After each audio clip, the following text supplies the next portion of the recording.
নমস্কার, আমি অর্পিতা। আজকে যে কবিতাটি আবৃত্তি করব সেটি রবীন্দ্রনাথ ঠাকুরের লেখা আমি। এটি শ্যামলী কাব্যগ্রন্থের একটি কবিতা এবং রবীন্দ্রনাথ ঠাকুর লিখেছিলেন 1936 সালে শান্তিনিকেতনে বসে। তাহলে শুরু করা যাক। আমারই চেতনার রঙে পান্না হলো সবুজ, চুনি উঠল রাঙা হয়ে।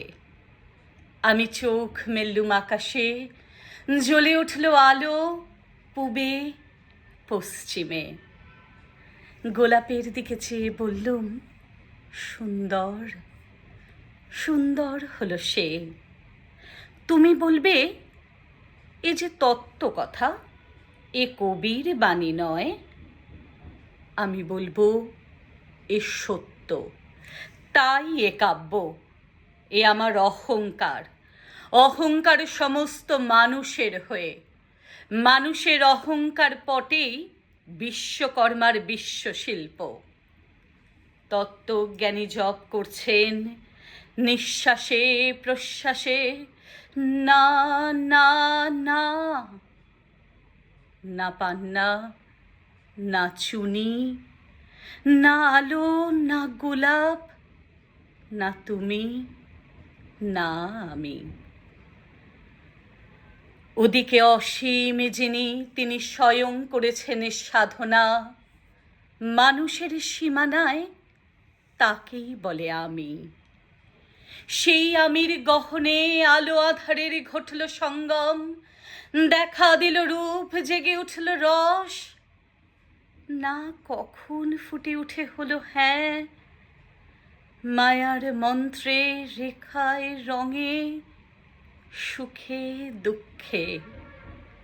একে বলো না তত্ত্ব, আমার মন হয়েছে পুলকিত। বিশ্ব আমির রচনার আসরে হাতে নিয়ে তুলি, পাত্রে নিয়ে রং।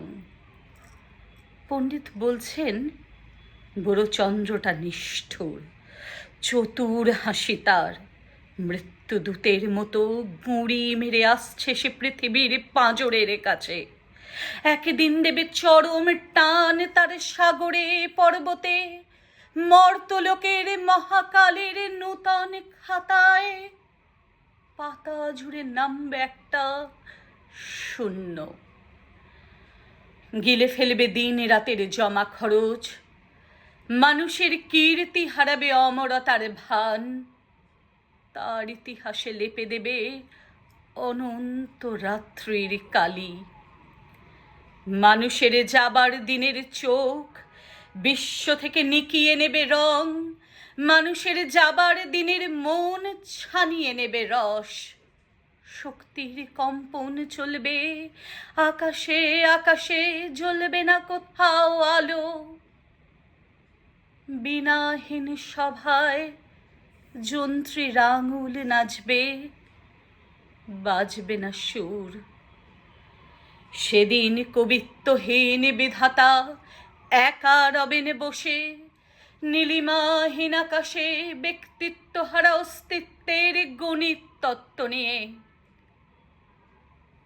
তখন বিরাট বিশ্বভুবনে, দূরে দূরান্তে, অনন্ত অসংখ্য লোকে লোকান্তরে এ বাণী ধ্বনিত হবে না কোনোখানেই, তুমি সুন্দর, আমি ভালোবাসি। বিধাতা কি আবার বসবেন সাধনা করতে? যুগ যুগান্তর ধরে প্রলয় সন্ধ্যায় জপ করবেন, কথা কও, কথা কও, বলবেন, বলো তুমি সুন্দর, বলবেন, বলো আমি ভালোবাসি। নমস্কার।